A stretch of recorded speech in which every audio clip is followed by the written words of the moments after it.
Hello? We got to get Ron Hunt in here. We got to get this party started. Ron, get in here so they can all follow you like the shepherd you are. New Life, friends and family of Ron, we are so glad you are joining us in person, live stream.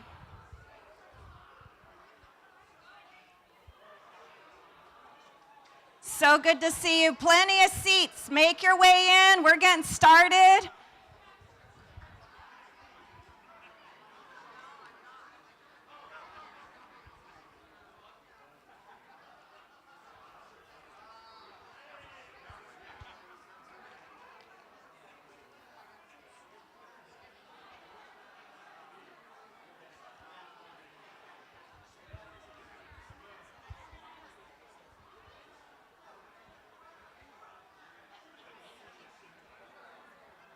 All right, New Life, we got a jam-packed program. We want to get started. Well, actually, Miss Monica said, you better get this party started soon. We got a jam-packed program, so I'm going off what she's saying. All right. Well, if I have not met you, my name is Diva. I've had the opportunity to serve with Ron. I know a lot of you have served alongside with Ron. You know Ron from New Life. We are here to celebrate him on his retirement, finally. We are thrilled about this, Ron, and we are happy for you. I would love to just kind of give you some logistics. We have different speakers coming up. We have this mic. We also have these mics up here, speakers. You have kindly been encouraged to stick to your time limit. That comes from Miss Monica, okay? And then at the end, we'll have some dessert and fellowship time. So I would love to go ahead and bring up Marcy DeCarly, longtime friend of the family, probably considered like family. So Marcy, come on up. She's going to be your service host today. Thank you. They're brave giving me a microphone. You never know. If I get nervous, I start to ramble. So anyway, I am super excited and honored to just be a part of walking with you guys through the fun celebration tonight. We're here to celebrate Ron. We're here to honor him. Yes. We're here to honor his more than 53 years of ministry. We're here to celebrate with him for his retirement. It's a well-deserved retirement. And we're here to show him gratitude for everything he's done in our lives and our communities. And it's just going to be fun. I'm excited to hear all the stories. We have a lot of speakers coming that are kind of spanning the whole 53 years. And so it'll be fun to hear little snippets of Ron's life. But Monica, I'm going to deviate from, nope, don't come yet. Rick, will you hand me that bag? Nope, not yet. I'm deviating from the scripture, or the script, and she is not going to like that. Yeah, so there's some things in life that just can't go one without the other, right? Like bread and butter, vanilla ice cream and chocolate syrup, and Ron and Monica. So the two of them, I thought we're here to celebrate Ron so much, but we just can't go without talking about Monica and her 53 years of service too. Yeah. I don't know if you all knew this, and I hope I don't take part of what you're going to say, but I'm first, so I get to. When Monica was a teenager, she had a calling on her life by God to be a pastor's wife. I don't know about you guys, but when I was a teenager, I was not feeling called by God to be a pastor's wife. And she was so strongly called that I think in one of their first times that they got together, she asked him, do you want to be a pastor? And I think lucky for him, he said yeah, because she would have walked right out the door because she was so committed to not dating anybody or not getting to know anybody that didn't have a life of serving the Lord in their future. So that was pretty admirable. And and as teenagers, they both made this commitment to serve God in ministry, which I think is pretty amazing. So I'm going to have you both come up, actually, for a little bit. When I think of, I was thinking about a passage or a scripture that I thought, and the one that jumped into my head was 2 Timothy 4:7. And it says, I have fought the good fight, I have finished the race, and I have kept the faith. And I thought, that is them, right? Take that.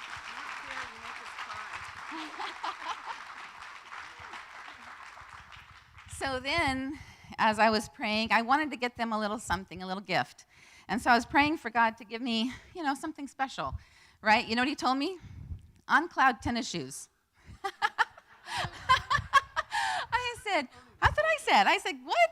And I don't know if you've ever worn on cloud tennis shoes, but they may be the most comfortable thing I've ever put on my feet, right? So I'm thinking, okay, God, I'll give him tennis shoes. What are you thinking here?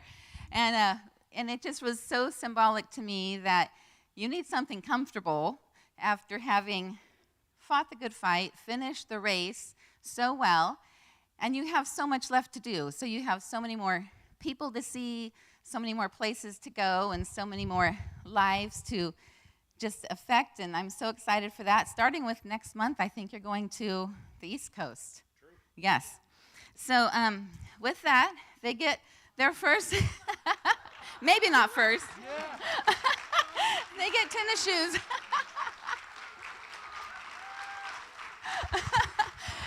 But my thought, you can put them back in here, Monica, and you'll take them down. Okay. My thought for you guys is, while you're going and you're doing your adventures and you're lacing up your shoes, not that you're thinking that your shoes are so great, but that you've had the chance to finish this race with God and that you've got so much more to do. So that's my fun little fact for you while you're lacing your shoes. You'll be thinking that. I'm going to turn it over to Monica. Ron and I are going to sit down for a little bit, or Ron is. Yes. I'll turn it over to her. Is this okay, guys? So, Marcy, you told me you were so scared to do this and blah, blah, blah. I don't know what to say, she said, and I met with her and laid out a bunch of stuff, so just give her a little inkling of what she could do, what I thought she could do, and you did more than what I thought you could do. Forget the gifts. This is the nice thing she said. Thank you. You're going to be great. And, guys, you have to obey her, so when it's your turn, you got to get up here and do this. Well, Ron, what? Oh, yeah, I do. Thank you. I want to thank all of you for coming. For our family, for Ron and I, you have no idea how much this means. But I will start at the beginning. She's told this story, but it's true. When I got a full ride scholarship to Fort Collins in Colorado. I'm from Colorado, and I was so delighted to get that. And so I was on my way north until August, and I don't know, my mom just said, I'm just so worried about you I think you should be in a Christian college, and I got to thinking about what I really wanted to do. I loved helping people be better, and I thought, well, okay, so I just chucked that and went out to Iowa. And I took that very seriously, like she said. But it was really interesting that about Christmas time, I had 3 or 4 dates with other guys. And I thought, I hate hurting a guy's feeling, but they're not my type of people. And I need to stop saying yes when you ask me. And so I went home at Christmas and made a pact with God that I was not going to say yes to anybody unless he would direct it. I thought, I need to know for sure this is the person. And sure enough, about 2/3 through the year, he called and asked if he could talk to me, and we met down by the dormitory and talked for probably 2 hours, and then he said, what I really would like to know is if you're interested in dating. And now, all of you girls can think, yeah, what would you ask yourself? And I thought, well, I wrote these down because this is kind of what was going through my head. Is he good looking? Check. He had hair. He was really nice looking. He's still nice looking, I think. But anyhow, I asked if he was smart. I mean, I said, is he smart? Check. Is he pleasant? Check. And he's the son of the college president. And I thought, nope. Nope. So my first words out, not that all happened in about 10 seconds probably, all those thoughts. And I said, what are you doing with your life? Now that, I'm sorry, at 19, that would be a no-go for most guys. Like, who is she? Who does she think she is? I could imagine all these things. But he said, that's a good question. And we spent another 2 hours talking about where he was going to be, spent 3 years trying to get to know each other. And we found out we're two peas in a pod. We're opposites, but we work together good. And I found out that he was really what I needed. I needed that in my life, and he was a good man to me. But by the time it took us 3 years to get married, and by then he already had a church across Missouri, in the Missouri area, and the college is pretty close to that. It was a 2-hour, 3-hour drive, and so we started going down there together, and he raised a ruckus there. It's a little town, and there were so many people starting to come to church to hear him that there was only 100 in the whole town, and we had 40 and 50, and I mean it was amazing what he did. And then he got calls, and he got a call to go in Portland to an inner city church, and that was a real wonderful experience. And then he was asked to come over there in Portland to another church called Crossroads. And from there, we were asked to go to Hawaii. And then we were asked, and you're going to get part of this story, I think, from Marcus, about how he asked Ron. He even flew over to see us, meet us, and ask Ron if he would come to Petaluma and start a church. So I call it the no-name church, because when we got here, we had no idea what we were doing. But it was really, really neat to watch Ron, and we both started to realize everything we were experiencing around the world, it was getting us ready for here. We just didn't know it. And all those experiences, culture at the black church, the culture in Hawaii that you had to learn. You learned to read people. It was wonderful. And so I just want to say thank you to Margaret, his mother, who's sitting here at 95. She flew in, for doing a great job with him. You and your husband, his dad, is just good people, and they have given their lives to this too. So they're awesome, and he never had to go look for a job. People called him. And it's been really neat to watch him use all those skills that he learned. Honey, I'm really proud of you. You've been awesome, and you're going to enjoy tonight. Okay? All right. We'll save a lot of time. Yeah, I will. Just not that one. So we're going to bring our guest speakers up in groups of 3. So I get to introduce them in groups of 3. So the first group I'll just call the Hawaii Power Team. Of course, they knew Anthony Hunt before they went to Hawaii. But we're going to start with Anthony. Come on up. And Barb, where are you, Barb? I saw you. There you are. And also Doug, come on up, and I'm going to let you guys do your thing. We're just going to share. Any of those are fine. We'll just go one at a time. All right. Well, I'm Anthony, as some of you know. Hey, Foster. I'm curious, just how many people, I asked Rick, I think, is it 1998? Is that when the church was started? Or 7? How many people are here from that far back? That's pretty good. That's pretty good. How many people remember the carts and the trailer? I would say that that's one of the things that I remember that I thought was, if you have to have the hallmark of birthing a church and you think about how portable you are.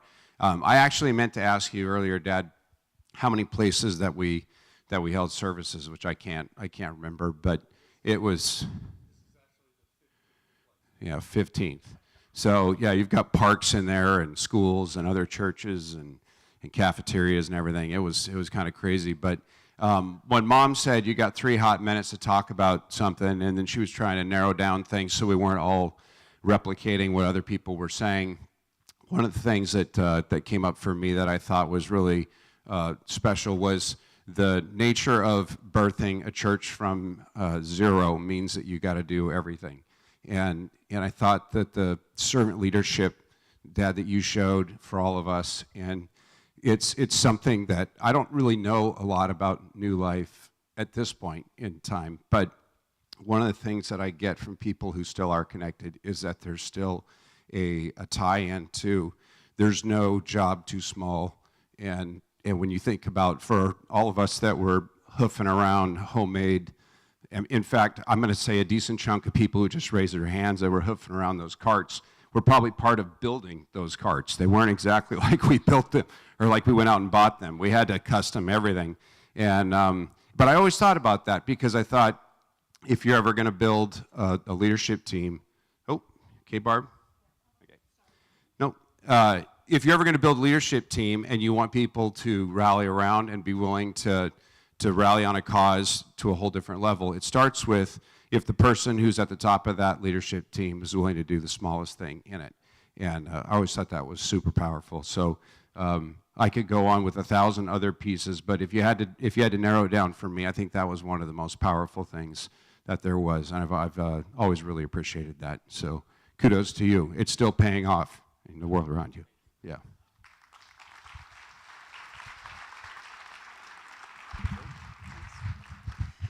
Okay, as Marcy said, we're from the Hawaii days, and I guess the best place to start is the beginning, because we had the privilege of hosting the whole Hunt family when they came to check us out, and because they were staying with us, I ended up with the responsibility of making sure that Ron got to all the meetings and the Bible studies and the activities and whatever else was happening. I guess you could say I was his boss, sort of.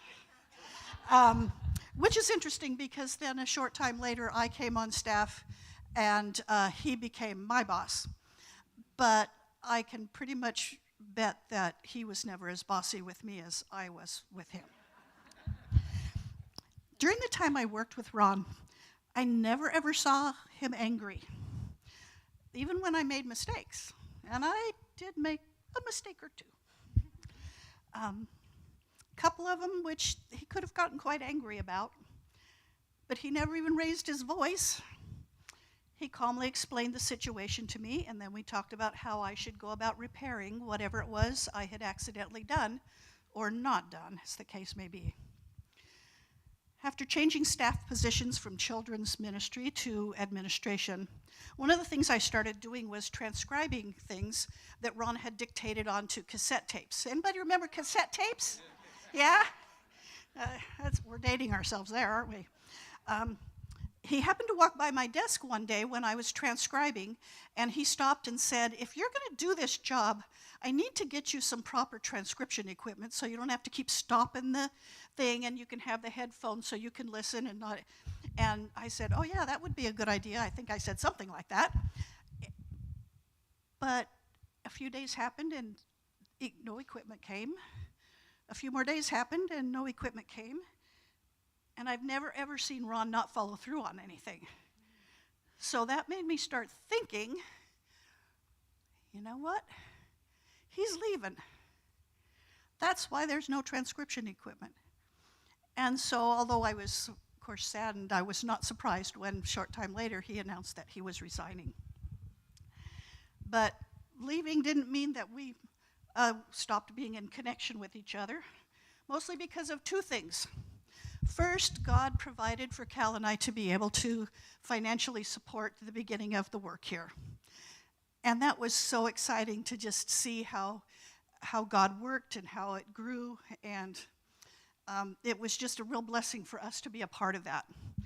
And second is one that probably many of you already know. Our kids married each other.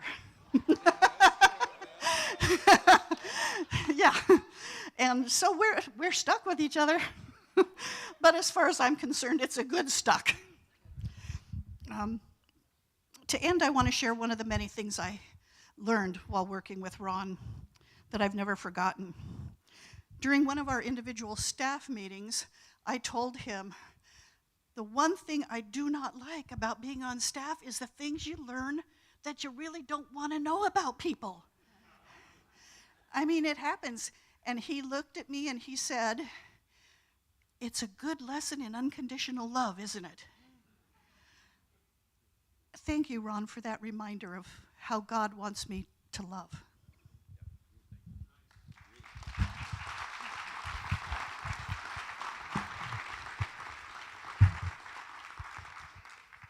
I have some notes here too. My name is Doug Armstrong, and I go back to those days as well. When I think of Ron Hunt, my mind goes to Matthew 28:19.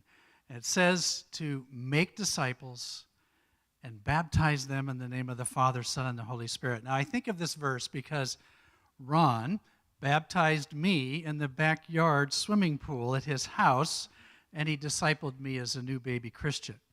Now, I can't tell you about Ron if I don't give you a little backstory, so I'm going to do that for just a minute or two here. My wife and I, Amber, sitting right here, we moved to Hawaii as newlyweds. And we got there about a couple years before Ron and Monica did. I was in the television business, and in 1989, I was named the president and general manager of the NBC television station in Hawaii. I was only 31 years old at the time, way over my head, and I was not a Christian, and neither was my wife a Christian. We were just living the dream. My parents said, you're living the dream in Hawaii with young newlyweds with high income, no kids, all that. Maybe so. But coincidentally, for the first 2 years after I became president of the television station, I went through this period of discontent. And that's the only way I can describe it. Stephen Covey once said, if your ladder is not leaning against the right wall, then every step up you take just gets you to the wrong place faster. And that's exactly where I felt. Now, coincidentally, 2 years after this discontent started, we heard that Pastor Greg Laurie was coming to Kapiolani Park in Honolulu. And we decided to go, my wife and I, and we made a response that night to the gospel. But we didn't really know what we were doing. That was September 15th, 1991. Now, my wife and I started wondering, okay, well, now what? What next? What happens now? And we were immature baby believers, and there was this thing in Hawaii called Church on the Beach, and this pastor named Alex Magangas. And down at the Hilton Hawaiian Village, he would set up this microphone, and they'd have church down there, and we only lived 2 blocks from there, so we would walk down and kind of hang out there. But coincidentally, it was a lot of fun, but there was no discipleship there. We were not going anywhere with that. So, coincidentally, about this time, my wife was pregnant, and we realized that at some point, one of those children, if we're going to have more than one, would come to us and ask those big 3 questions. Where do we come from? Why are we here? What happens to us after we die? And we hadn't figured it out, and we wanted to figure that out. So, coincidentally, we went to the Yellow Pages, and we put our finger and we went to the letter C for churches, and we started looking down the list, and coincidentally, our finger landed on East Oahu Christian Church. Sounded really safe, right? So one Sunday, we drove to East Oahu Christian Church. We found the people to be friendly. They were welcoming. We walked in. We sat down. We enjoyed the music. We enjoyed the hula ministry. And then Pastor Ron started to talk. Now, at the time, he was wearing this neck brace. Ron had broken his neck body surfing, right? Yeah, body surfing at Sandy Beach. Okay, all right. So he had to stand perfectly erect. He had to hold the Bible out here to read it, and we just thought that was interesting. Now, I wish I could say it was Ron's captivating words, his eloquent sermon that brought us back to church a second time, but frankly, it was the curiosity of watching Ron preach. I guess you could say Ron's neck injury was providence, right? But Ron became a friend, and I became a disciple under his leadership. And I peppered Ron with this long list of questions, and we were talking about that the other day. Questions like, how do you know the Bible's true? And how did Noah get all those animals on the ark? And how did God part the Red Sea? And why do I need to be baptized? Now, Ron was very patient, very calm, answered all of those questions methodically and carefully. And as the year progressed, he kind of integrated us into the congregation. My wife Amber began working in administration. Our baby daughter Lauren was born in August. And then for Christmas, the church had a manger scene. And I was recruited to be Joseph. My wife was Mary, and our 4-month-old baby daughter Lauren was baby Jesus. And Ron performed dedications for both of our children who were born there. And then we experienced this major challenge in our life, a challenge like maybe some of you have experienced. Our second child, his name is Jay, was only 10 months old, and he contracted very serious spinal meningitis. And he was hospitalized, and our doctor warned us that he's not going to make it. Ron and Monica ran to our aid. They were prayer warriors. They helped with logistics, and we saw maturity in action, Christian maturity in action. And this Christ-like example caused us to go deeper and deeper in our faith. Now, my television career, I'm closing up here, look, it took me away from Hawaii in 1996. But I can honestly say that, Ron, without you, my walk with the Lord could have been very shallow and could have been short-lived. And I want to thank you for that. So thank you for listening to the leading of the Holy Spirit and providentially moving to Hawaii. And I say that because, and thank you for baptizing and discipling me. I thank you for not listening to your Uncle Archie, your mom's brother, Margaret's brother. And this is a funny story because I was speaking to a men's group at a big church in Boise, Idaho one day, and I just told my story. And I mentioned Ron's name in my story. After the service was all over, I saw this guy coming across the gymnasium, and I could tell he wanted to talk to me. And he walked up. I did not know him. He walked up, and he looked at me, and he goes, "I'm Ron's uncle. My name is Archie." And he said, "I didn't want Ron to go to Hawaii.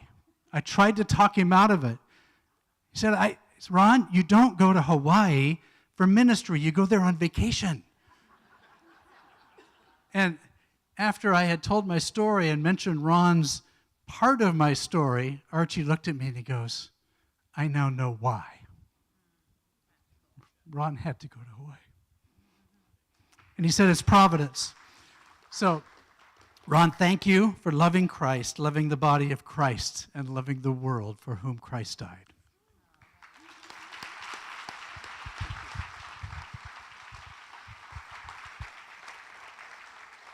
Thank you guys so much. I was excited to hear all of those stories, and I have heard so much about Doug over the years and haven't met him yet, so that was great.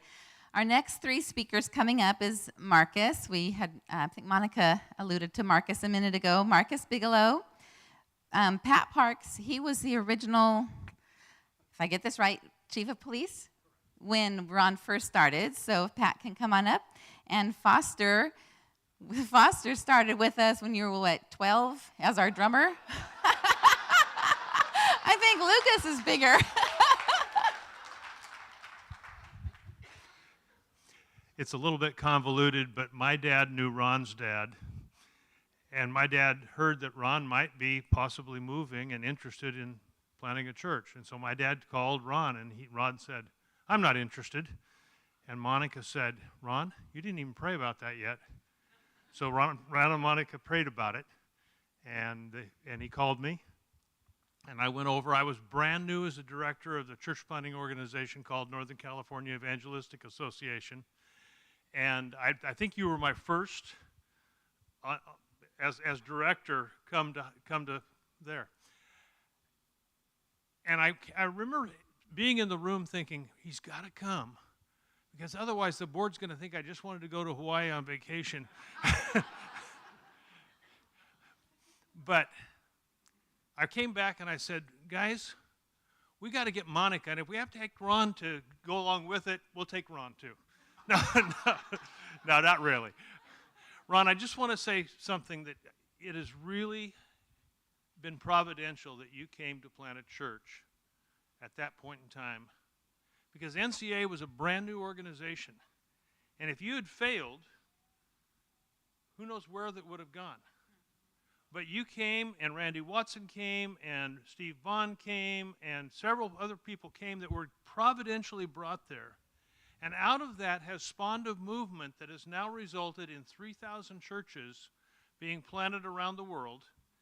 And by the time 2025 is over, 5,500 churches will have been planted around the world, partly because of what you did to set the stage and to come here to Petaluma and plant a church. Sonoma County was known as the place where church planters go to die. And Ron came and planted a church that had life. And he said, you know, with a God, we have a God who's bigger than Sonoma County. And so, Ron, I am just so thankful that God brought you into my life at that particular point in time and brought you here to take care of and pastor to these people here. But it was bigger than that. It's pastoring around the world now. Thank you.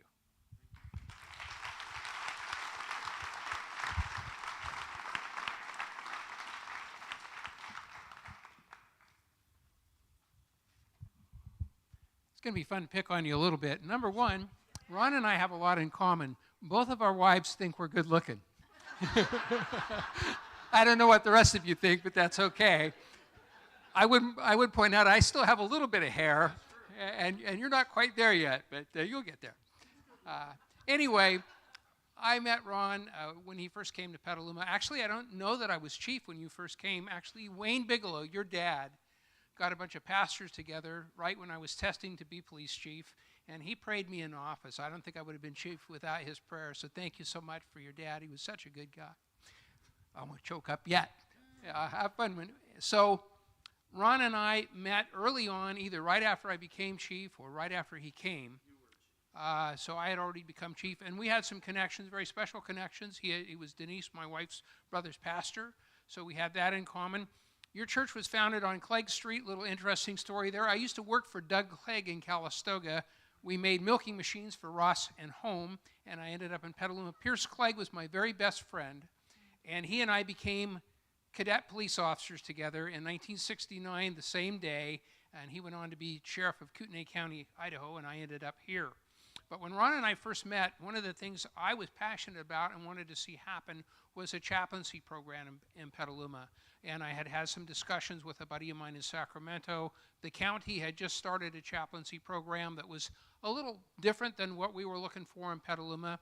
And Ron and I had a discussion. But for me, a Christian, it was going to be very hard to put forth a chaplaincy program as a brand new chief, because I thought I was going to get a lot of resistance. And for better or worse, so we had an event. I promoted in October of '87. Ron came mid-'87. 97. And in March that year, Petaluma had not had an officer-involved shooting in 46 years. And one of our officers, right after I became chief, was involved in an officer-involved shooting, Roy Loden. And he said, at the end of that shooting, you know, we had psychological services, we had peer support services, but he had had to make a very difficult decision to take somebody else's life. And for him, it was a spiritual battle, and for him it was a spiritual problem. And Ron and others, but Ron especially, spearheaded that charge, and Petaluma still has a very vibrant chaplaincy program today, and Ron is a big part of that and the energy behind it, and he's one of the remaining members. I don't know if Dave Miller's still, the only remaining member from when I started. The other thing, Ron and I, neither of us know how to retire. I haven't figured it out yet. 20 years now in the ministry. He also gave me well wishes when I went into Bodega Bay Church and became a pastor there, along with another retired cop who just retired at 80 years old. I don't think I'm going to go quite that long. I don't think you did either. We're smarter than that, I hope. But, you know, when I had problems as a new pastor and was reaching out and thinking, you know, we had some issues to deal with that were new to me. I had never signed, I didn't want to be a pastor, but it happened. God called me, had a different plan than my own. And when I had some issues, Ron is one of the first guys I reached out to and said, hey, I'm having some things at church. I need some guidance. And he was one of the first people that I called, and he was very helpful in getting us through an issue at our church, which was great. In 2017, when the Tubbs fire broke out, everybody flocked out of the hills of Santa Rosa, and that first night we housed 67 people at our church in Bodega Bay, fed over 100 that morning, and we needed bedding. And where did that bedding came from? It came from this church. So what a blessing he's been all my life and all my career here, the whole time I was chief, and since I've been a pastor as well for 20 years. What a blessing he's been to this community. I've watched this church grow and shrink and grow again. And the guy behind that, the energy behind it, has been Ron Hunt. And well done, God's good and faithful servant. Thank you for your service to this community.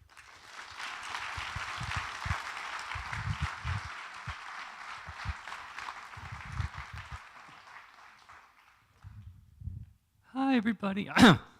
So, I don't publicly speak a lot, and it would have to be for a very special occasion as such as this, because the last time I spoke in front of so many people was at my wedding reception, and you were there. And yes, Ron has been a big part of my life, my family's life.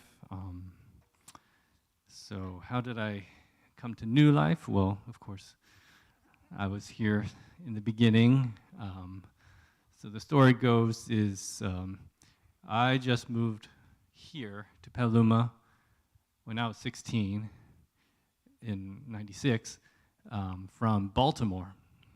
And so at that time, I was church searching, and I came upon Petaluma Christian Church, and I got involved with the youth group, with the worship, started playing worship there, and not long after, we had Ron come speak and give his vision of starting a church plant here, and he asked me if I would be willing to join him in this church plant.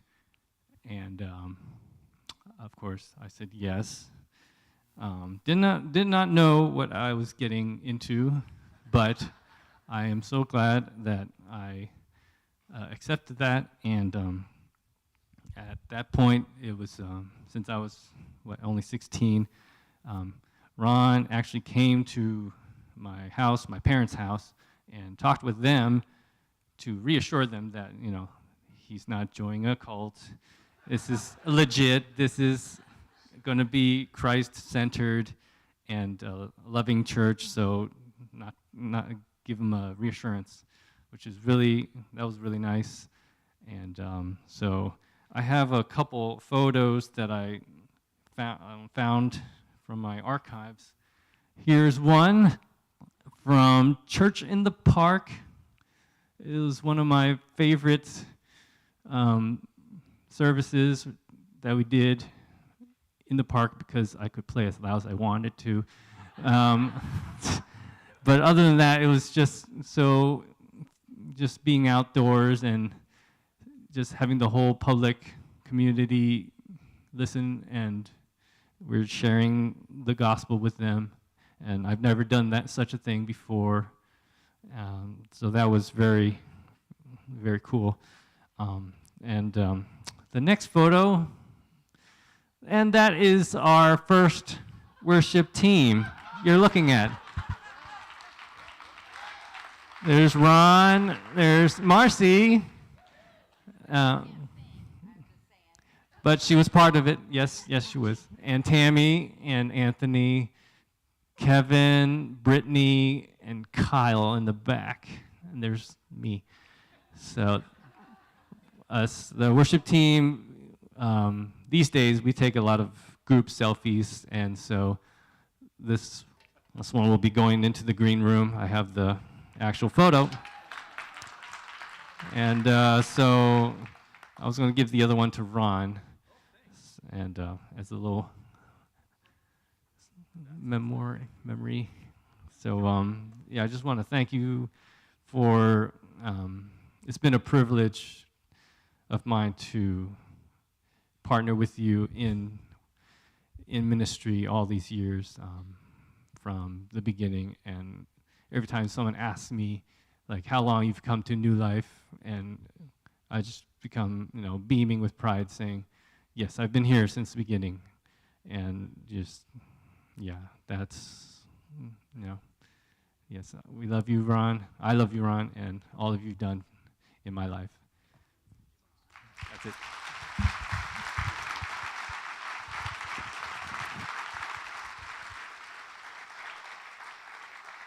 That was a fun little trip down memory lane. So our next three people coming up, the first one, he was on our interim leadership team for a little while. Rick DeCarly, kind of know him well. And he was only on for 26 years, and he only went off last month, so or a couple months. So Rick, come on up. We also have Brian Sobel, who it was on the Petaluma City Council when Ron first came. Come on up.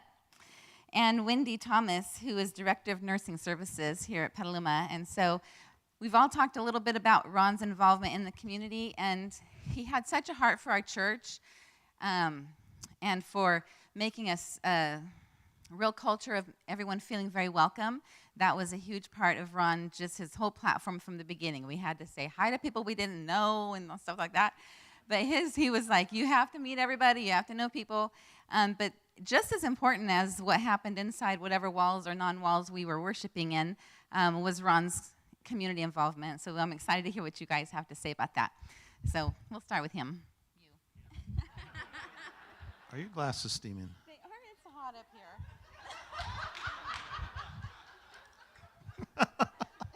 Yeah, that's a good one. So when Monica told me I only had 30 minutes, I thought I got to do an outline.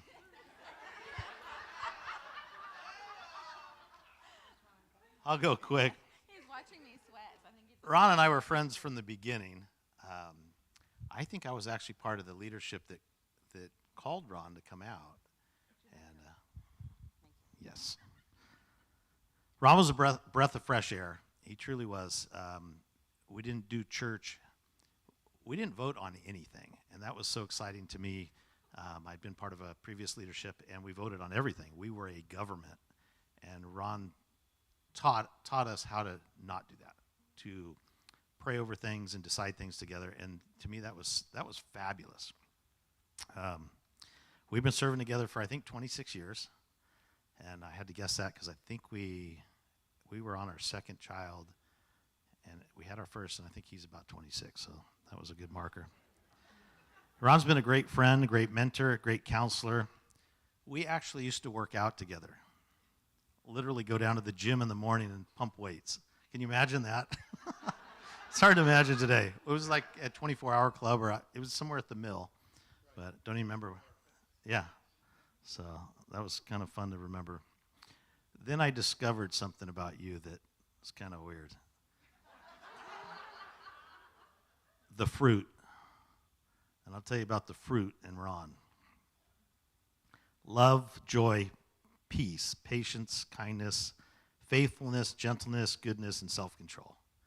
And the more I got to know you, Ron, those were the things that just really stood out in the man that he was. The way he raised his family, he raised amazing children that served in ministry, and just, it's like, this is the kind of guy that I would like to learn from and emulate in my life after. So, and that's been a tough thing.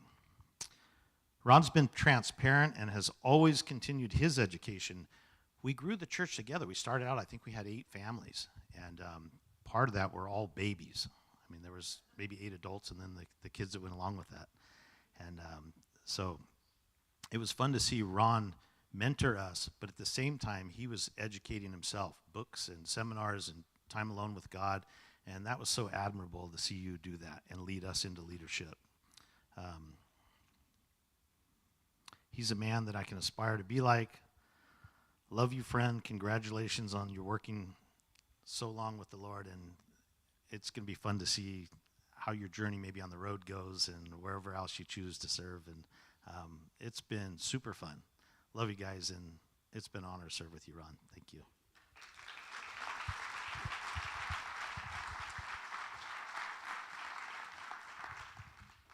Okay, I too have a few notes. And Wendy Thomas here, I'm Director of Nursing at Petaluma Valley Hospital. And so I think as we've heard tonight, Ron's influence and mission spreads beyond the walls of this church. I can say that Ron has provided prayer and counsel to the patients and the families at Petaluma Valley Hospital. He's provided prayer and counsel to the nurses and the doctors at Petaluma Valley Hospital. And most importantly, he's provided prayer and counsel to me at Petaluma Valley Hospital. And what this means is that at a moment's notice, Ron gets inserted into very private, often tragic situations. And he's frequently meeting people at their worst or when their faith is being tested. I've observed firsthand people say to him when he walks in, they say to him, "Is there really a God? Why would this happen?" And to see Ron in action, meeting people where they're at in that moment, comforting them, walking side by side is truly a gift. And in the words of Peter, as each has received a gift, use it to serve one another as good stewards of God's varied grace. And there's no doubt that Ron does this. As an ER nurse of 25 years, I've seen things and experienced things that no one person really should see.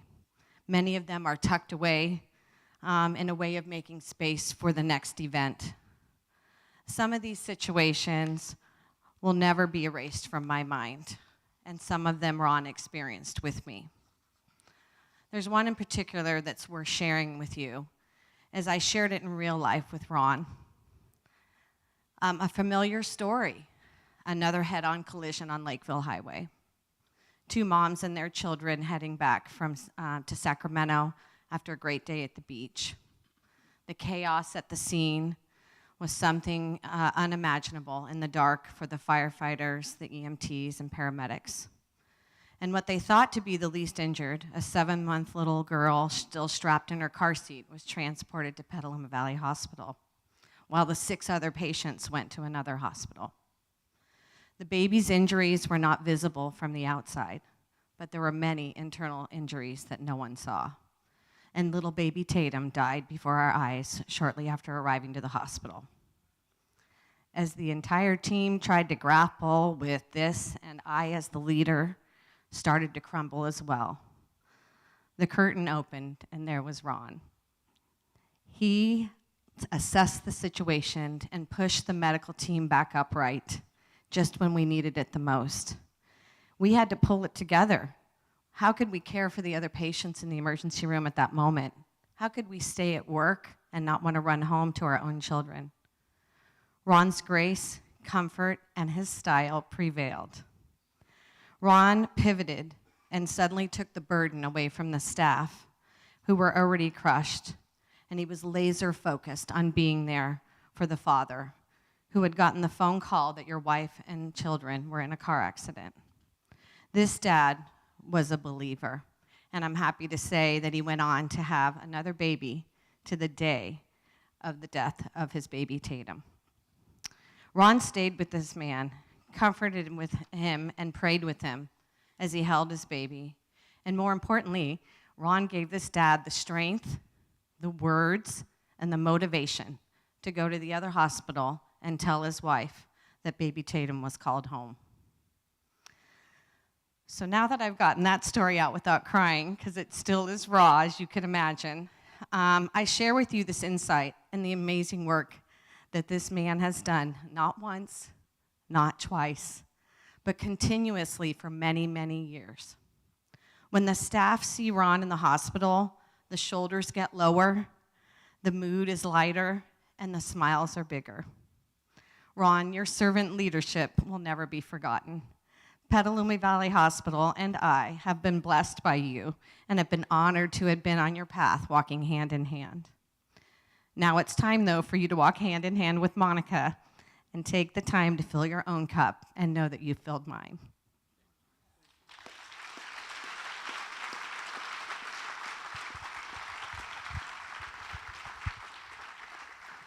Good evening, everybody. Ron and Monica. You know, when you are in a line to speak, you never want to speak after that. That's a tough act to follow. But it says everything about Ron and about Monica. My name is Brian Sobel. I've been in the community for a lot of years. I was on the city council for many years and got to know Ron many, many years ago. And I was able to watch his progression in this community and the progression of this great congregation. But I'm going to tell a different story, and it's a little bit about this building. So it was about 2000, actually 2007 or 8. 2007, I'm going from memory. In 2007, I was a consultant. I consult, do governmental relations and media relations. And I was consulting to a company called Yardbirds. Anybody remember Yardbirds? Great old company, right? It was a home improvement chain, 13 stores. Around that time, Yardbirds decided to sell, and it sold to Home Depot. And so as a consultant to Yardbirds, I was helping them in a number of cities, downsize, get rid of the properties, whatever it was that was necessary to take Yardbirds out of circulation, and Home Depot would come in and take it over. Well, around this time, there was a CFO of the company named Gordon Griffin, tough, steely guy, man who made the best deals in the world. And so one day I get this phone call from Gordon. He says, "Hey, Brian," he says, "I got this interesting phone call today." I said, "Oh, what's that, Gordon?" He says, "Well, there's this guy, Pastor Ron. And I said, "Yeah." And he said, "Well, he called me and he wanted to know whether our warehouse is available for sale." And he said, I asked him, "Well, Pastor, what is it you have in mind for the warehouse? It's in an industrial area." And Pastor Ron said, "Well, I want to start a church there." And Gordon said, "A church?" A church? And so he was telling me this story, and deep down, Gordon has a huge heart. Tough exterior, wonderful interior. And so he said, "Brian, why don't you ponder that a little bit?" And I said, "Okay." So I made a couple of phone calls, and somebody earlier was talking about Sonoma County and maybe Petaluma being a religious wasteland or something. And there were churches, and I knew most of the ministers and that sort of thing. And it began to dawn on me that, you know, putting a church in an industrial area made all the sense in the world. It was a reuse of a building, and at night, nobody was around to worry about the fellow playing the drums really loud and people singing and praising the Lord. That wasn't going to be a problem. We had a parking problem here, as you may recall. We needed to deal with that. But anyway, I got back to Gordon a couple of days later, and I said, "Gordon, I've made some calls. I think this could work, and it'd be good for Petaluma." And Gordon said, "Well, let me think about it." And a couple of days later, he called back, and he said, "You know, I'm giving Pastor Ron a call, and I'm going to see whether we can work out this deal." So as I look around this beautiful place today, I don't see plumbing supplies over here and 16 penny nails over here and screwdrivers in the back. What I see is a wonderful, vibrant community that has helped shape modern Petaluma. And it would not have been shaped this way without the one person that Gordon Griffin, and I spoke with him a couple of days ago, the one person that Gordon Griffin said made all of this happen. Nobody else. The one person that made this happen was Pastor Ron Hunt.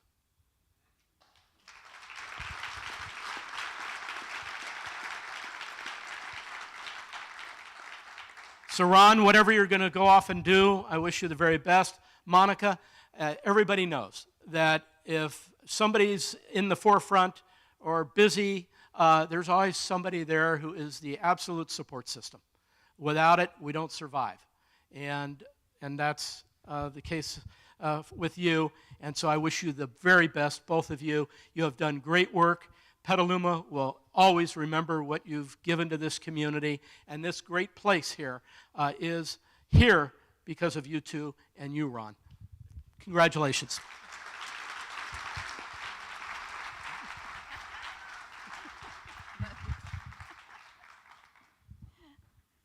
Thanks, you guys. That was great. So we have two more on their way, obviously sprinting up here. Ken Savano is our current Petaluma Chief of Police. And Bill Funk, many of you have heard speak here as well as other churches in town. And we're excited to hear from both of them. Thank you. Good evening. This is really an honor for Kathleen, my wife, and I to be here this evening and honor you and to congratulate you, Monica.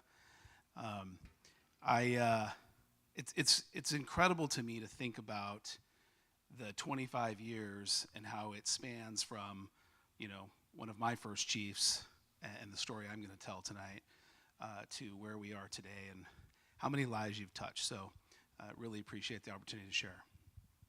I have to say, Ron, that I have to give you some credit because, and I know Monica will agree, and clearly I'm not the only one in the room that thinks this, but I do think with your glasses on, you are the most handsome chaplain that I know. So I don't want you to think that group of people is small. I think it permeates well beyond the walls here and your marriage. So I appreciate that. It's about as funny as I'm going to get tonight because unfortunately I don't have a lot of funny stories to tell about Ron, but what I am going to share with you is how Ron has not only impacted my life, but the first responders and this community. And you've already heard some examples of that.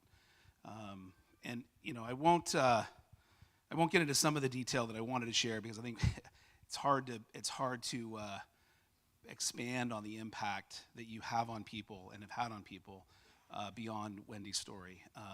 But I'll share my own with you. When we call on Ron, as Wendy said, it's usually when people are dealing with tragedy and they're having their worst day. And we've been calling on Ron Hunt for 25 years.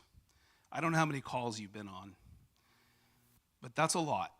And I'm going to share with you the impact I had on one call, and as Wendy and Chief Parks have shared, and I'm sure many others in the room as we've helped others in their greatest time of need, it's a lot. And Wendy's worried about her staff and the police officers and the firefighters, and we're worried about our police officers and first responders, and you're kind of worrying about everyone. You're worrying about the community, you're worrying about us, and you've taken a lot on, and I'll share some more about that. But my remarks tonight, I want to point out that I'm making these remarks on behalf of both the police department staff and the fire department staff. I talked to Chief Schock, and so please know that they're coming from all of us, and multi-generational, as Chief Parks hinted on. When Ron started in 1998 with us, I was 28 years old.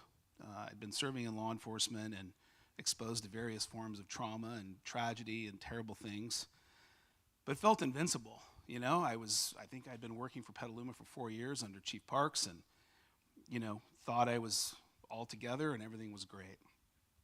I remember a call, though, that I went on, and I won't go into all the details. It was terrible. It was a death notification.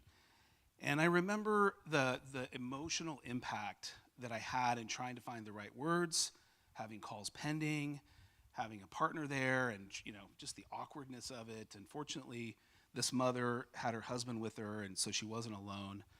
But we didn't have chaplains, and I knew about chaplains, and I just thought, hopefully, one day it'll happen for us. And I didn't realize how hard Chief Parks was working in the background to make it happen, but you'll appreciate the story. So we finished the call. We have another call to go to, and as I get in my car and I drive away, I come to a stop sign behind Petaluma High School, and without any control, just this emotion comes over me, and I just break down crying. Uncontrollably, I'm like, what is going on right now? And I sat there as I tried to compose myself, and I prayed. I said, please let those chaplains come sooner than later. And little did I know my prayer would be answered that following week. which is when you all came on board and Chief Parks made this all happen. And so, from that line officer who realized we needed help, helping people, and not just, helping community members, but helping our first responders. And so I knew at that moment Petaluma was in great hands, and that you would be there for our first responders, and you have not let us down, not one time. If you've skipped calls, I don't know about it. You've always answered the call, and so thank you, Monica, for that too. Does he? Well, I'm glad he hasn't skipped ours. Public Safety Chaplain Ron Hunt has exemplified the department values that we carry at Petaluma PD. And when he wears our uniform, his professionalism, leadership, teamwork, he's always striving for excellence, all these things we're hearing tonight, community, and most of all, that winning attitude, that ability to help people navigate even the most challenging of times. I can't thank you enough for that on behalf of the men and women who serve you.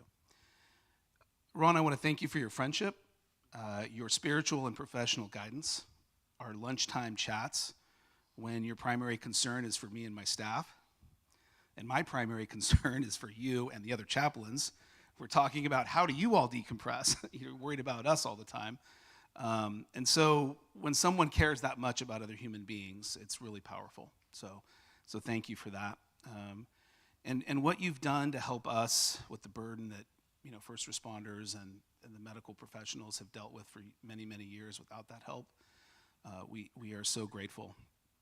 To Monica and Ron's family, to the New Life family and community, on behalf of all the first responders here in Petaluma, thank you for sharing Ron with us. And he's made our community a better place to live, work, and play. And I just can't thank you enough. And to Ron, congratulations on your well-deserved retirement.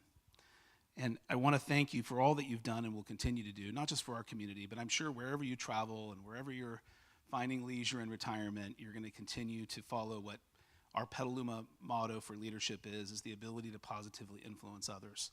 And so I know that will continue wherever you go. We hope you stay here as long as possible, and I look forward to continuing to serve with you. And I'll leave you with this. Ron, there's no higher calling than to selflessly serve others. And I don't know of another human being who has served others so well than Ron Hunt. Thank you.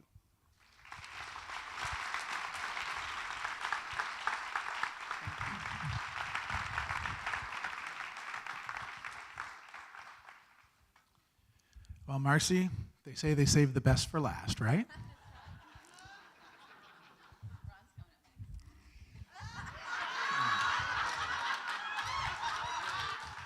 Okay, so thanks.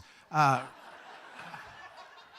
am not going to comment on how Ron looks in any way, shape, or form. It's not my place, and I don't really care all that much. So, last time I spoke here, I was, because of some special events going on during a church service, I was shorted a few minutes, so I'm going to take them tonight. So I want to let you know. And the reality is he's not the pastor anymore, and so I'm probably never going to get invited back. So, gosh, here's what I'm struck by. All these people are amazing. Wendy is so rad. And I was on the ethics board of Petaluma Valley, and she's so good. And all the police guys, my dad was a cop for 30 years. And so, man, I'm into people that love cops. Because it's a hard job, a brutal job, especially today. Every bit is a snapshot of a life, and none of us have the ability to see every little piece of it or experience what it was like in Hawaii or what it was like in Portland, or no one wants to know what it was like in Missouri, probably, but sorry for anybody who's from there. My denomination is headquartered there. They call it Misery for a reason. But I was going to say, side note, Anthony's voice is awesome. I wish I had your voice. Incredible.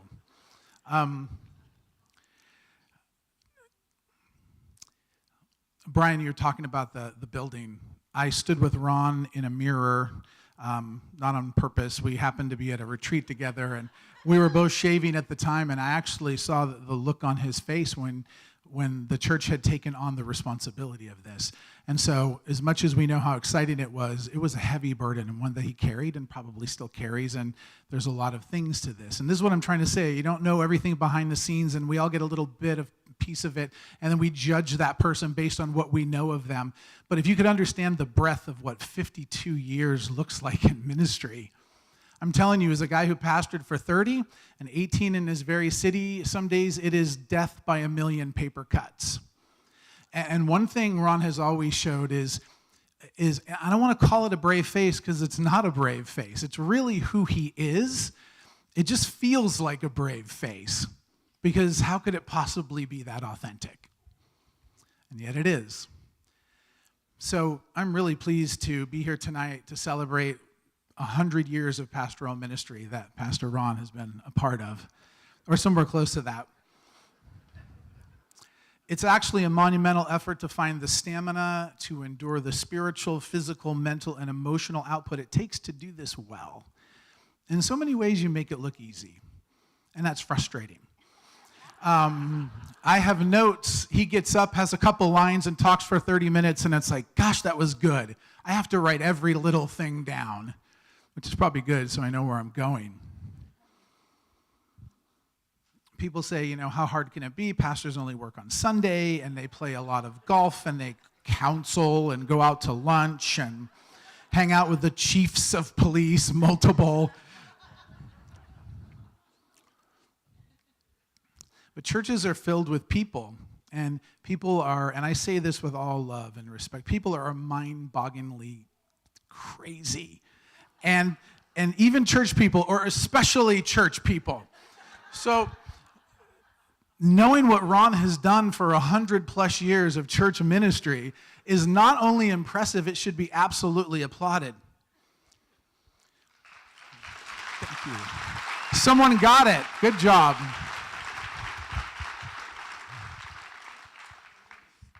Ron and I have, our relationship has started slow.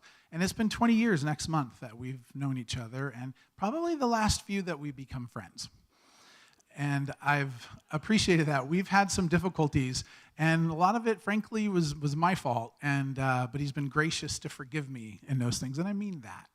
That was a big thing for me, and you welcomed me back, and I appreciate that. But at the same time, there's a beef that I have with Ron. And without trying to sound too dramatic, I think I can say this in the same spirit as John the Revelator in the book of Revelations, when God issues encouragement and challenges to each of the churches in the book of Revelation. And he uses this phrase, "Yet I have this against you." And this is what I have against you. We might as well get it all out in the open tonight. Since the day I met Ron, he has participated in a practice so brutal and so challenging to people like me that at one point when I would see him, I worked really hard to not make eye contact.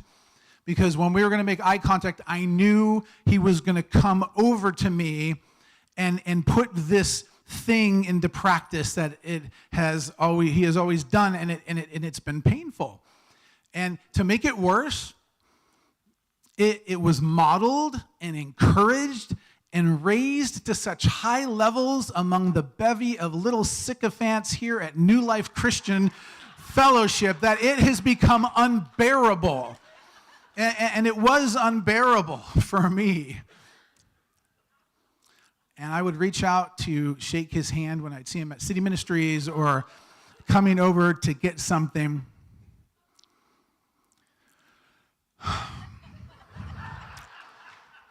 But then he would look at me and he just gets that really genuine smile on his face and he just goes like this.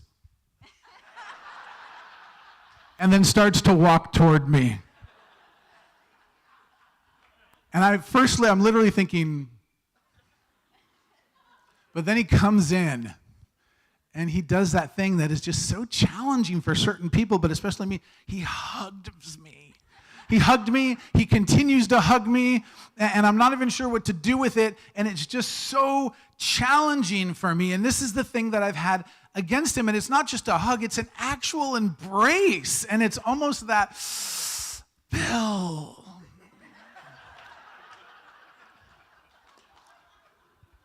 And if you still attend New Life, you probably do it too, and I'm not even sure what to say to most of you.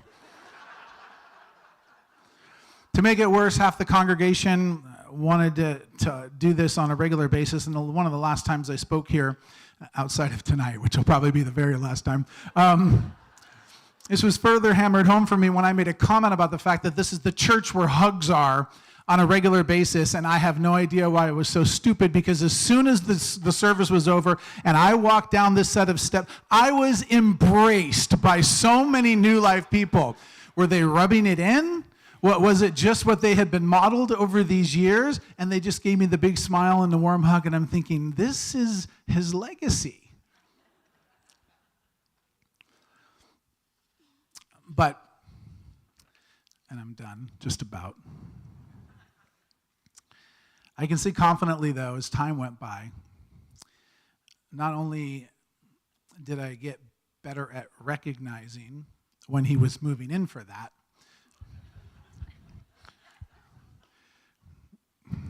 but the truth is, he actually meant it.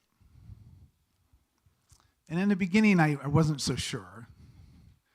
But now that I know, and I'm still not a big fan of hugging in general, I know who he is, and I know what he means, and it's an act of showing love to me, and it has become a legit, general thing for this church to be a part of. And I just have this last thought about it, because I think it ties in and maybe wraps up a good piece of this. If a church is anything, it should be a place where seekers feel accepted and where followers can grow in grace and knowledge as they try to make sense of what all of this means and how it works and what I'm supposed to do. And I think it also should be a place where disciples can hone their daily walk with knowing that not only are they held under the shadow of God's wings, but that this commitment begins when you show it in this strangely intimate exercise that ultimately says you are welcomed and you are loved and you are home and I am with you. Every church should have that. And so it's taken me 20 years to look at Ron and his hugs that way. But I do, and let me tell you, this church is the better for it in every way. And Ron, congratulations.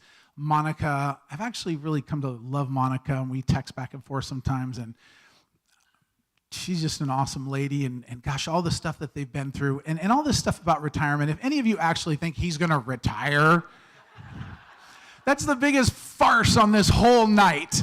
It's just not true. He's going to go different places and do different things, but he's not retiring. But this couple has so much left in the tank. They just need to refill it for a little while, and then they're going to go and do amazing things. And, you know, we're not ushering them off into the sunset. They're not people who ride off into the sunset.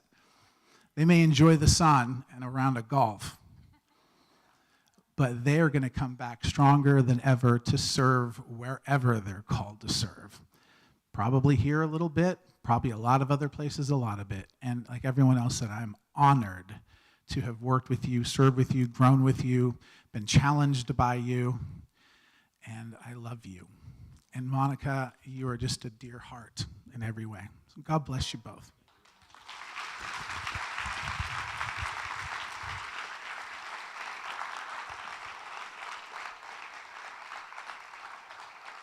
Well, that was a fantastic ending, both Ken and Bill. Thank you. That's funny. And I just want to comment how fantastic all of you speakers did on your 3-minute max. Only Anthony is the only rule follower in the whole row. Ron wants to come back up and say a few words. If you would, Ron, that would be great.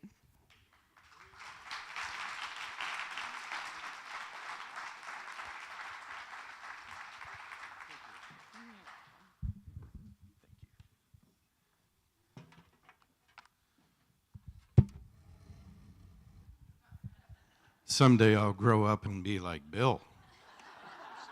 Yeah.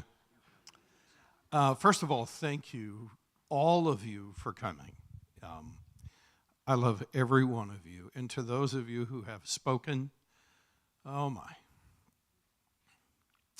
Thank you for speaking to my heart in just the best ways. And when I look at my life, I'm grateful. I'm just grateful that I got to live this life. And I'm a little overwhelmed. I'm a kid that grew up in rural Iowa, and that I would travel the world and get to do the things that I've gotten to do and that we've gotten to do. It's truly amazing. I want to acknowledge a few people tonight. I'd like to acknowledge those who have worked so hard to put this all together. Monica. Yes.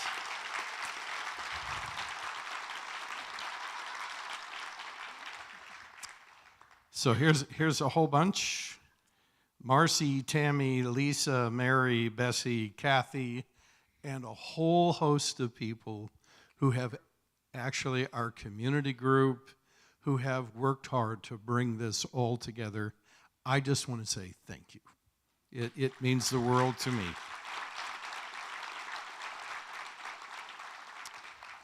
And for all of you who have baked the delicious desserts we're going to go snarf down in a few minutes, thank you, thank you, thank you for adding your touch to this evening. When I think about my life, there's a picture that comes to mind, and you can see it on the screen. Okay? If you ever happen to see a turtle on a fence post, you know one thing. They did not get there by themselves, right? And in so many ways, my life and what we're celebrating here tonight is like that. It's been a shared journey all the way. And as you look around the room, and those of you who are watching online, what I would want all of us to know is we did this together, okay? So you should give yourselves a hand. We did this together.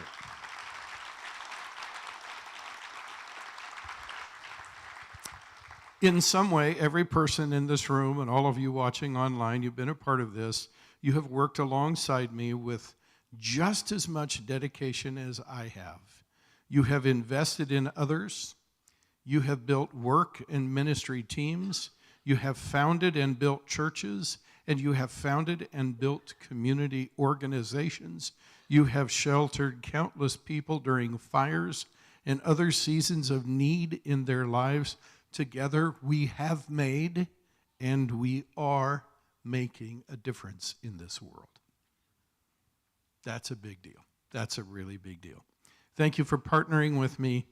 Thank you for coming or viewing tonight to celebrate with me. And I know Bill makes fun of me, but I deeply love every one of you.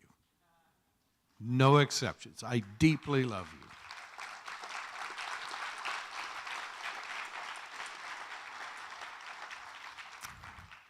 There are a handful of people I'd like to give my public and personal thanks to. These are people who have worked most closely with me and who have made huge contributions to my life. So Rick and Marcy, would you stand and please remain standing while I talk to you? You were the first two people I asked to help me launch New Life. I didn't know it at the time, but when you said yes to me, you officially put on hold a personal dream both of you had of moving to another state to launch a new adventure in your life. 26 years later, you are just now living that dream. You put your life on hold for 26 years. Thanks for the invaluable help you have been to me. Together, we have shared the mountaintop joys and the valleys of deep pain that come with leading people. Your lives have affected and shaped mine, more than anyone other than those in my immediate family. Thank you for 2.5 decades of friendship, love, and partnership in life. Thank you.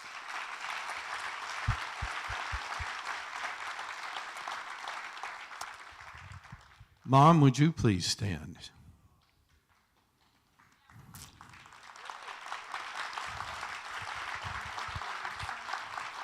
Okay. So this is my mother, Margaret.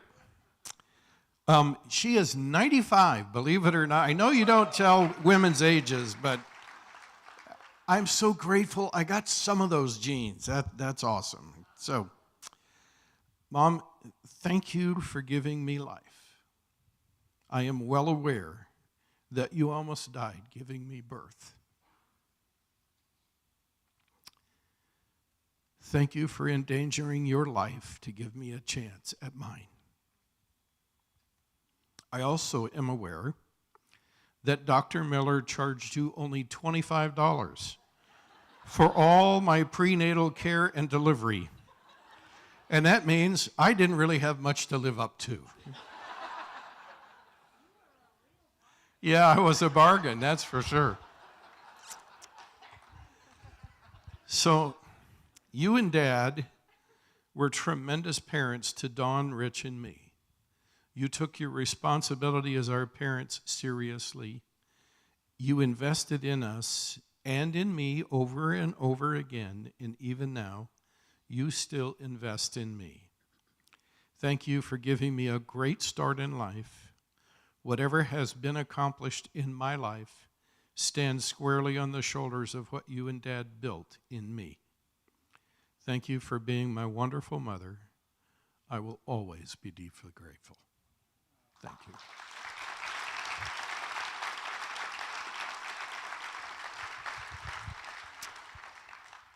Anthony, Lisa, and Angela, would you guys please stand?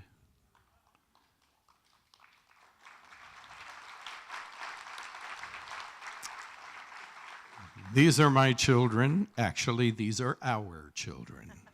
Okay?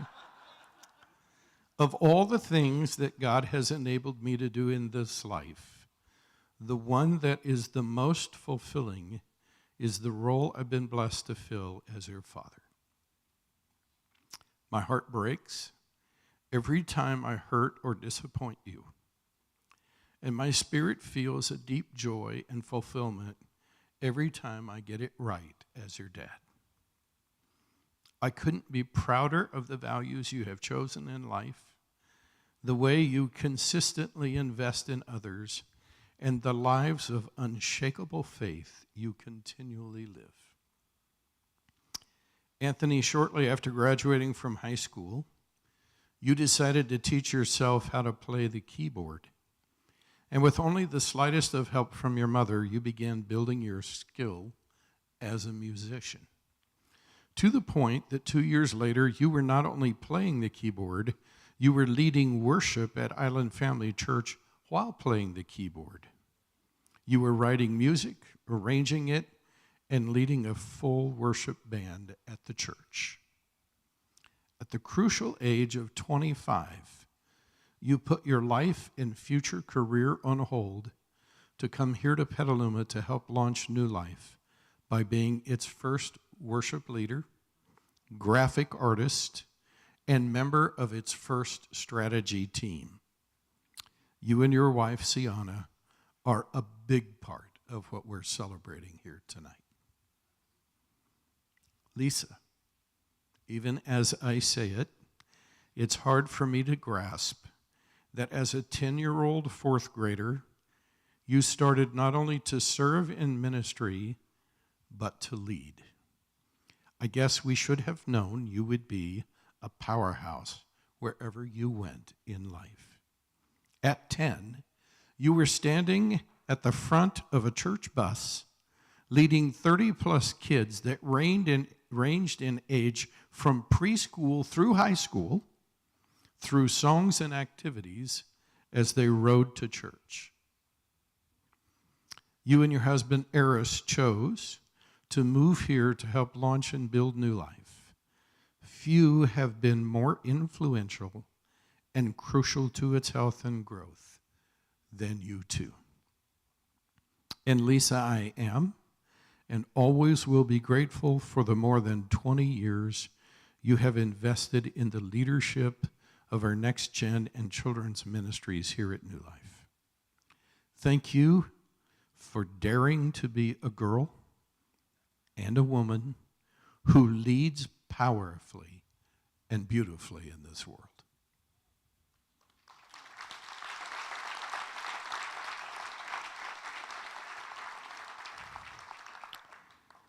Angela, you have always been a surprise. Not that we didn't expect great things from you. It's just you have always been an outside-the-box kind of person in the best way possible.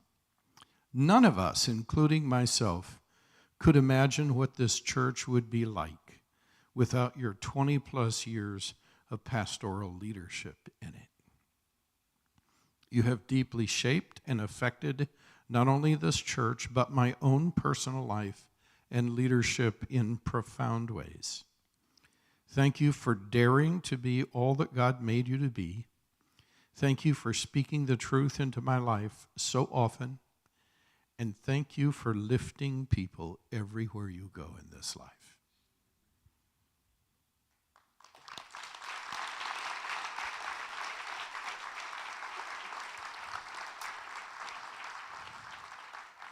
So Anthony, Lisa, and Angela, I have had the rare privilege few fathers ever get. Working with my adult children in my career, you are among the highest joys in my life, and I love you with all my heart.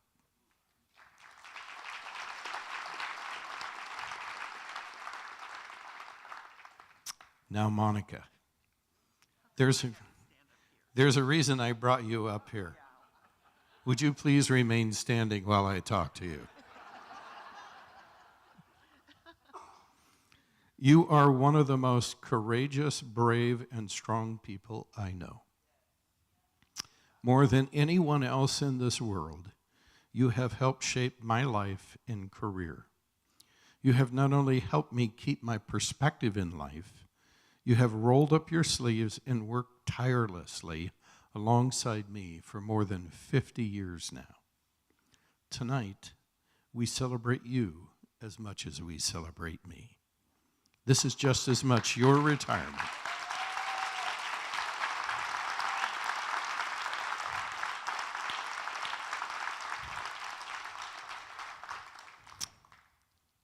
You are my hero, my lover, my wife, and by far my favorite person in the whole world. And I love you with all my heart.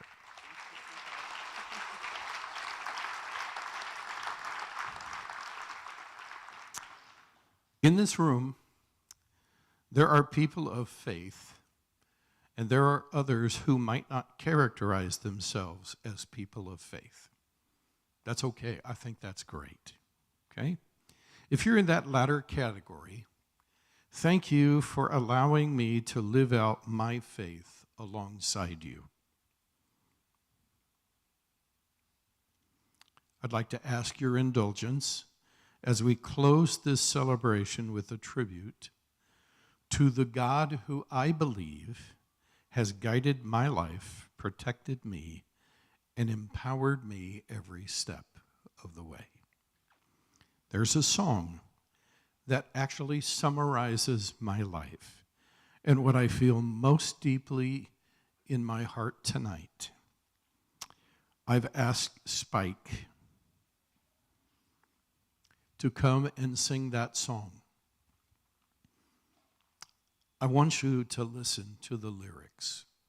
They mean so much to me. I wish I could sing it myself, but I would never make it through. I can tell you that. So, this is my tribute to the God I love with all of my heart.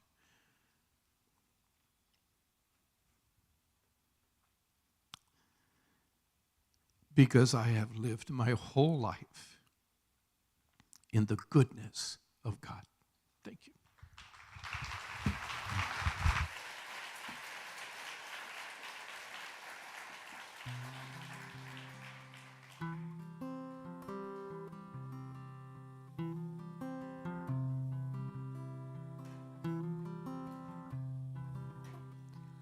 I love you, Lord.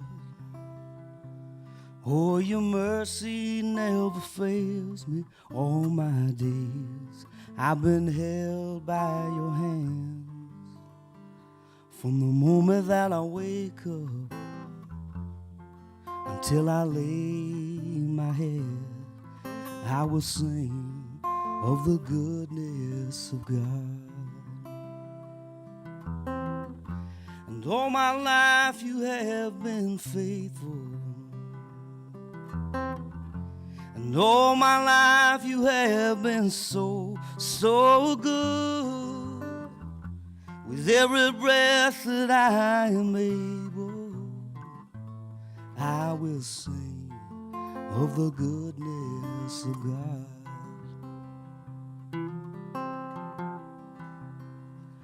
I love your voice. You have led me through the fire and darkest night. You are close like no other. I've known you as a friend. I've known you as a father. And I have lived in the goodness of God. And all my life you have been faithful. And all my life you have been so, so good. With every breath that I am able, I will sing of the goodness of God.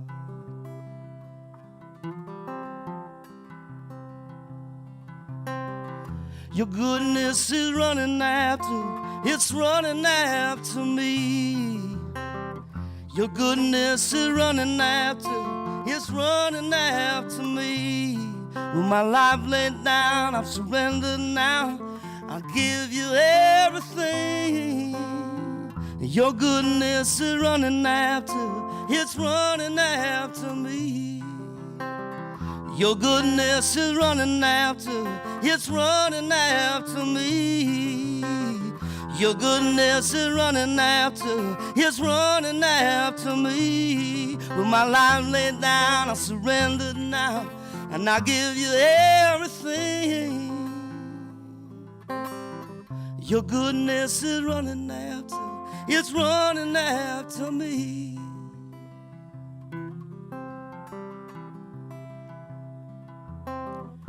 And all my life you have been faithful. And all my life you have been so, so good.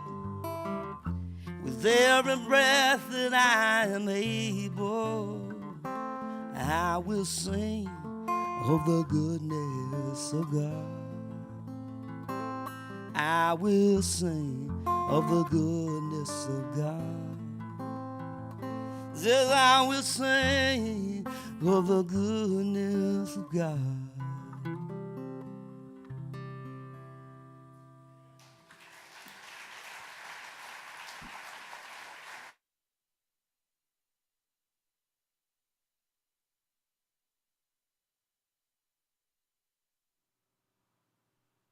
I was only 23 when I came to work with Ron in ministry, and little did I know that it would be for 22 years. And that Ron would have to teach me everything I know about ministry. I don't think he knew that either. Ron, I can think of no other person who has had a greater impact on my spiritual life than you have. I appreciate you. I'm thankful for all the years that we had together. And I'm glad that you get to retire. You would deserve it. Happy retirement. Enjoy.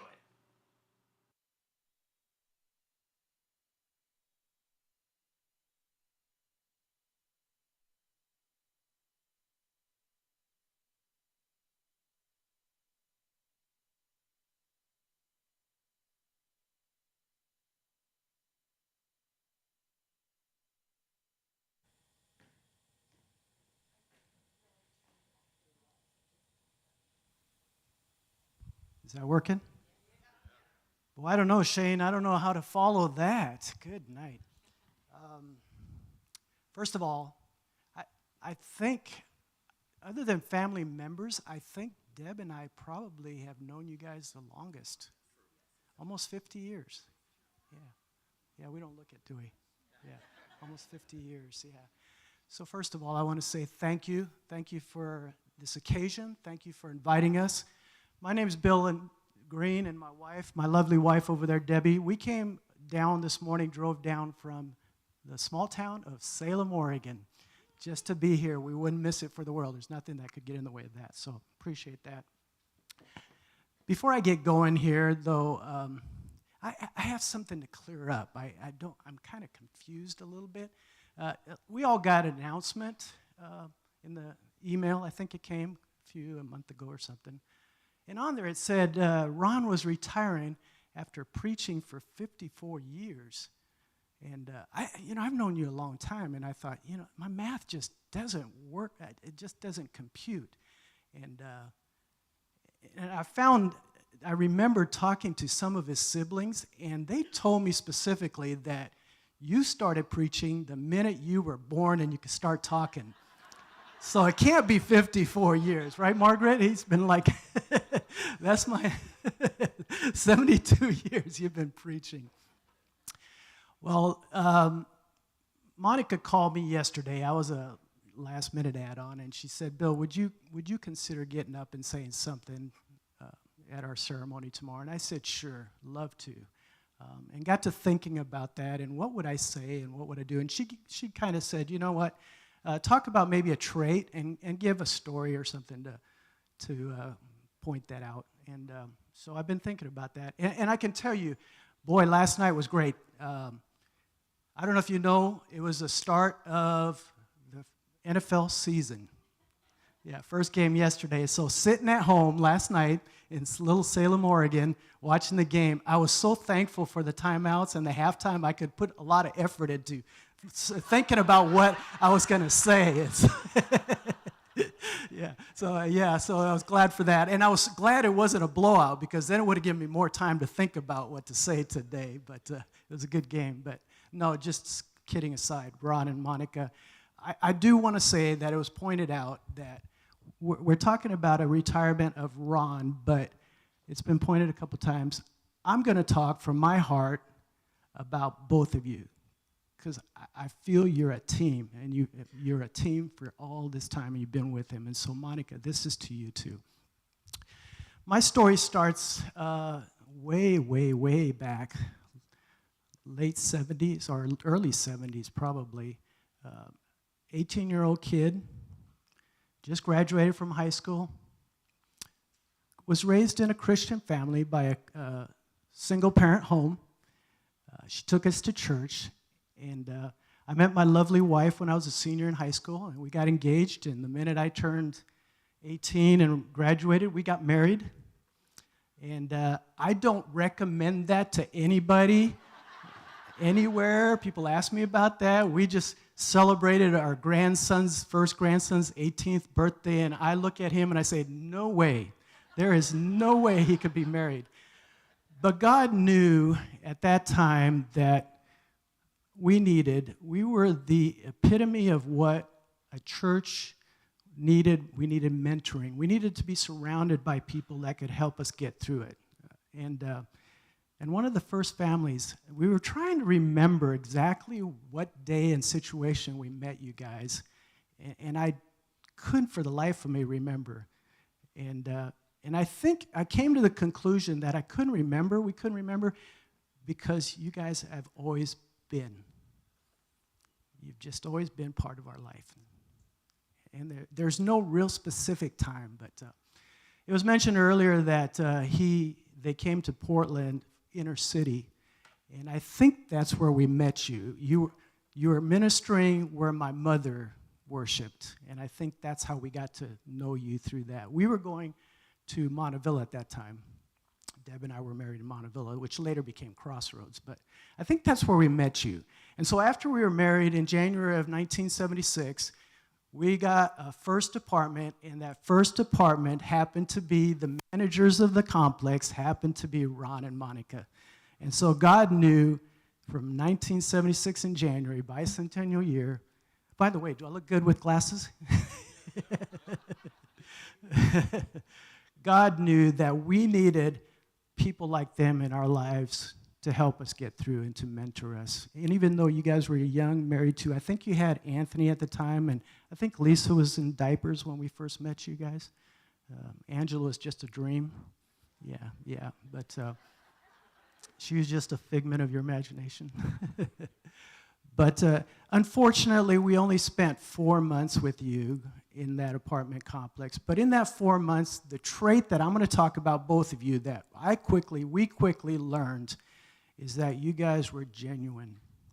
You were the real deal. What you see is what you get with Ron and Monica. They walk the talk. And that's the part that was the impact to me. I could come to you guys anytime on the phone or go across the hall and get input, but I knew that input was something you felt strong enough that you believed in was good for you guys too, and that was important to me. So genuine is the trait that I would say from our hearts. So we left, the military called me, I went off to the Marine Corps for 6 years. After we got out, God called us to Crossroads. And early 80s, I think you guys showed up there 81. Okay, so it was right before us. And wouldn't you know it, they were on staff there. And so not only did we get 4 months initial in our marriage and our life with you guys, but we got to work in ministry with you. Cherish those times, love those times. Wonderful times to be able to be with them. I think you had several jobs there, but I have to tell you, I came across this.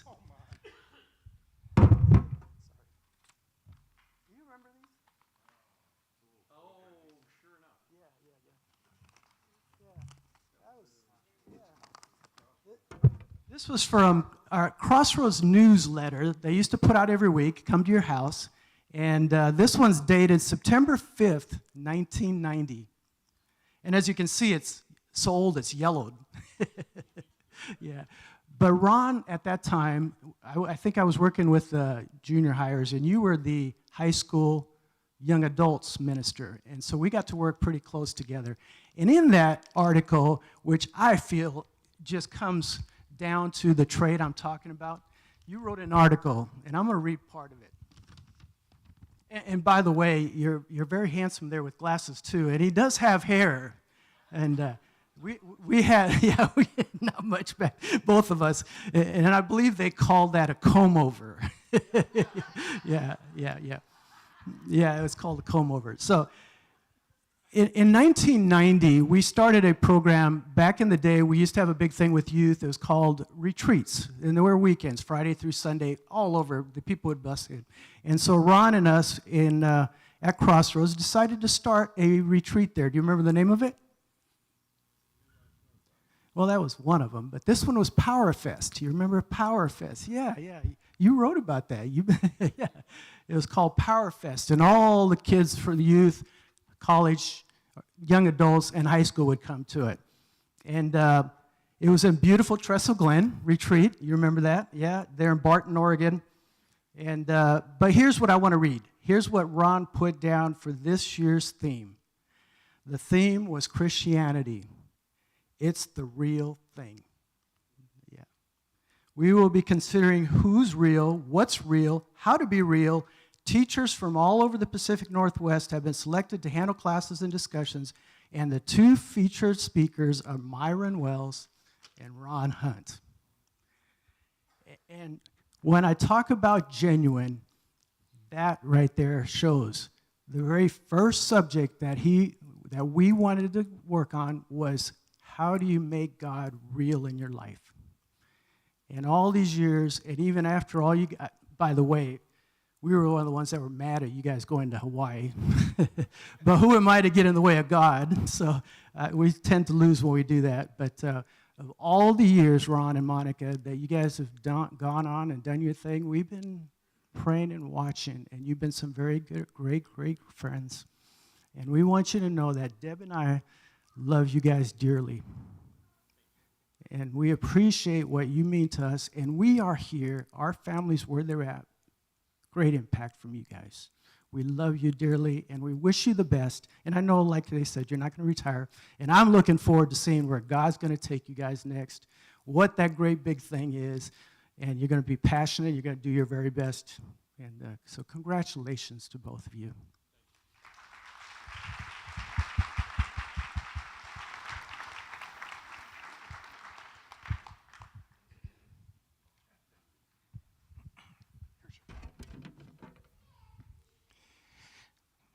So my name is Shane Woodleaf. I'm a pastor here at New Life. And yes, all right. And I just want to say that I think you're a handsome dude. Like, I really do, you know?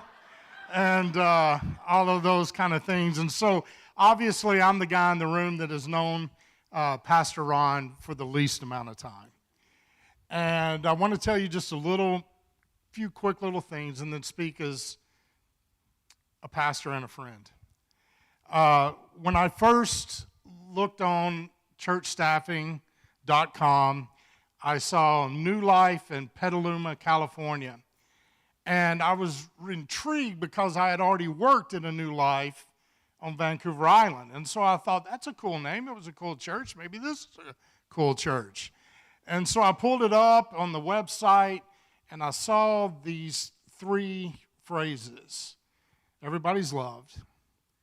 No one's perfect. Anything's possible.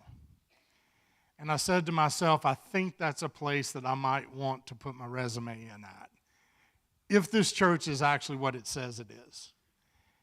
And the more I met teams and was interviewed and all of those things, I found out I was a clone. But in meeting Pastor Ron, I wanted to know if he was legit. Because I've been around for 28 years. Ron started New Life here in Petaluma 28 years ago, or you came here 28 years, right? Something like that? 28 years when you came here, and me the same amount of time. If you've heard us kind of banter, we have a lot of commonalities. And so after being around him for a little bit, I discovered that this guy is real. And what he says is real. His heart is real. And he is a lover of God and of people. And I just want to say thank you for that. I actually told Ron, and I'm a little worried, all these people talking about where you're going, because I just told him, like, last week I said, you might be done pastoring New Life, but you're my pastor. And for those of you that don't know, it can be a rare thing for a pastor to have a pastor. And he's my pastor. And so you can't go anywhere. Because I need you.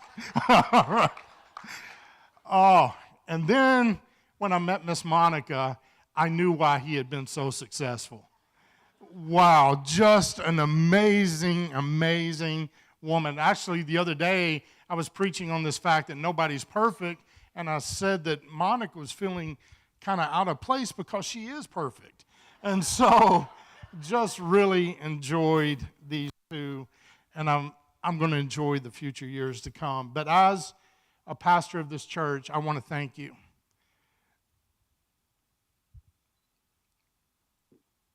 New Life is a miracle. All the stories, all the places that you met, like churches don't survive those things, and New Life thrived. Well done. And to your kids, you're in different places, so I'm going to do this. This church loves you guys. Loves you guys. The stories that I hear, I'm like, I already knew I had big shoes to fill, and his shoes are more like a boat that I'm trying to fill. But I'm like, this family has loved New Life and Petaluma well. And it's inspired me. So I want to say thank you. And thank you for all that you've done for New Life Church. Can we thank them? Absolutely.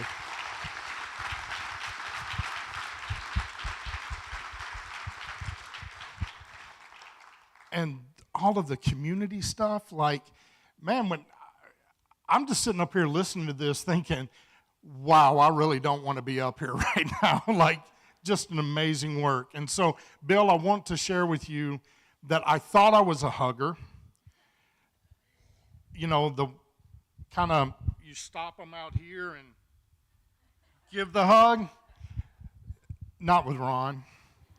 And I even gave him the let me go taps. And it didn't work. So, Bill, come up here real quick. Can we give it up for Bill? Yes. So, as the new pastor of New Life, and we'll have you back to speak. All right. So, I am going to close this in prayer, and I just want to say, like, wow, man, like, awesome, well done, and you're not going anywhere. So let's pray. So, Father, I come before you. And, Father, I thank you for Pastor Ron and Miss Monica and their family. Father, I thank you for the legacy that they are leaving, not only in New Life, but in Petaluma. Father, I pray that you would continue to pour out blessing on top of blessing and on top of blessing. And Father, wherever they go, which better not be far, but wherever they go, Father, whatever trouble they get into, I pray that you would give them favor. Favor with you and favor with the people that they come in contact with. We thank you. In your name I pray. Amen. I get to close this out and say thank you to everyone. Monica, we're sorry we didn't stick to your timeline. You knew we weren't. So Ron and Monica are going to stay in the back. If you wanted to come by to give them a well wish or just chat with them real quick, they'll be in this back corner right over here. We've got desserts for you guys ready, and we'd love for you to stay, share stories, meet a new friend, get the chief of police on your side maybe. But we want to say thank you to everyone who has been here. Have a great night. I'll see some of you on Sunday. And we're here Sundays at 10. If you don't come on Sundays, we'd love to.